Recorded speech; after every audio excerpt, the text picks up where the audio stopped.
Hi to all. ரொம்ப நாளைக்கு அப்புறம் நாங்கள் வந்து பார்த்திங்கன்னா கோல் பாபிக்கு விசிட் பண்ணோம். ஸோ எல்லாமே வந்து பார்த்திங்கன்னா மாறிடுச்சு. ஆனால் ஒரே விஷயம் வந்து மாறவே இல்லை. அதுதான் வந்து பார்த்திங்கன்னா இந்த சாப்பாடு. டேஸ்ட் என்னவோ மாறினாலும் விதவிதமான சாப்பாடு வந்து மாறவே இல்லை. அந்த டெக்கரேஷன் மாறவே இல்லை. இன்னும் சொல்லணுன்னா அந்த பர்த்டேக்கு அவங்க வெட்டுற கேக்கு டேஸ்ட்டு மாறிடுச்சு. ஆனால் அந்த விதம் மாறல.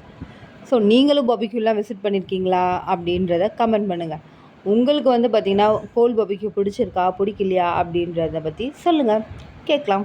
மறுபடியும் நம்ம வேறொரு வீடியோவில் டக்குன்னு சந்திச்சிருவோம். டாட்டா. இந்த கோல் பாபிக்யூன்றது அந்த அளவுக்குலாம் பெருசாக இல்லைங்க. நாங்கள் வந்து ஒரு 5 வருஷத்துக்கு முன்னாடி வந்த போதே செமையாக இருந்த மாதிரி இருக்குது. இப்போ அந்த அளவுக்கு வந்து பார்த்திங்கன்னா ஒன்றும் பெருசாலாம் இல்லாத அளவுக்கு தான் எனக்கு ஃபீல் ஆகுது. உங்களுக்கு எப்படி இருக்குது அப்படின்றத கமெண்ட் பண்ணுங்கள்.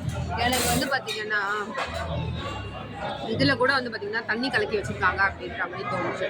ஃபர்ஸ்ட் பாருங்கள், நான் க்ரீம் அப்படியே வரணும், தண்ணி வருதா,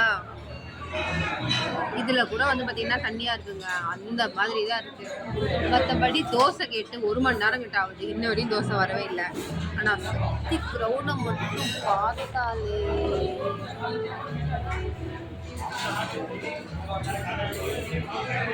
அந்த அளவுக்கு இருக்குது.